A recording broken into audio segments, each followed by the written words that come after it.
അരിവില കൂടിയേക്കും.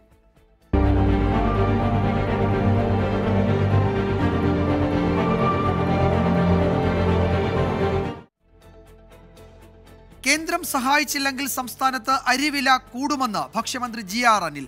വരുന്ന മാസങ്ങളിൽ അരിയുടെ ഉപയോഗം കൂടുമെന്നും കേന്ദ്ര സർക്കാരിന്റെ പുതിയ നയം അനുസരിച്ച് ഇത് വില വർധനയ്ക്ക് കാരണമാകുമെന്നും മന്ത്രി പറഞ്ഞു. കേന്ദ്ര നയം പിൻവലിക്കണമെന്നാവശ്യപ്പെട്ട് കേന്ദ്ര ഭക്ഷ്യ സിവിൽ സപ്ലൈസ് മന്ത്രിയുമായുള്ള കൂടിക്കാഴ്ച മന്ത്രി തീരുമാനിച്ചെങ്കിലും അത് നടന്നില്ല. ഉദ്യോഗസ്ഥ തലത്തിൽ മാത്രമാണ് ചർച്ചകൾ ഇന്ന് നടന്നത്. കേന്ദ്രമന്ത്രിയുമായുള്ള കൂടിക്കാഴ്ചയ്ക്ക് വീണ്ടും സമയം തേടും. ഫുഡ് കോർപ്പറേഷൻ ഗോഡൌണുകളിൽ അധികമുള്ള അരി കുറഞ്ഞ വിലയ്ക്ക് വിതരണം ചെയ്യുന്ന ഓപ്പൺ മാർക്ക് സെയിൽ സ്കീമിലെ ടെൻഡറിൽ പങ്കെടുക്കാൻ സർക്കാരിനും സർക്കാർ ഏജൻസികൾക്കും കേന്ദ്ര സർക്കാർ വിലക്ക് ഏർപ്പെടുത്തിയിരുന്നു.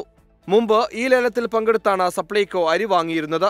പുതിയ നയം സ്വകാര്യ ഏജൻസികൾക്ക് കൂടുതൽ നേട്ടമുണ്ടാക്കുമെന്നും അരിയുടെ ലഭ്യത കുറയാൻ കാരണമാകുമെന്നും സംസ്ഥാന ഭക്ഷ്യമന്ത്രി GR അനിൽ പ്രതികരിച്ചു.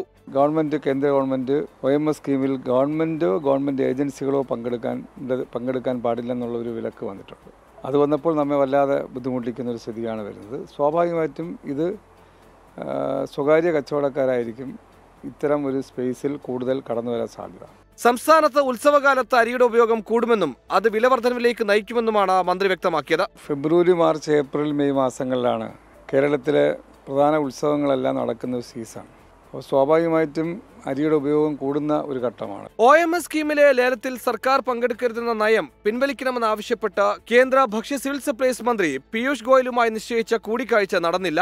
പാർലമെന്റുമായി ബന്ധപ്പെട്ട ഔദ്യോഗിക തിരക്കുകളായിരുന്നു കേന്ദ്രമന്ത്രിക്ക്. ഉദ്യോഗസ്ഥ തലത്തിൽ നടന്ന ചർച്ചകളിൽ 7 ആവശ്യങ്ങളാണ് കേരളം മുന്നോട്ട് വച്ചത്. 24 ഡൽഹി.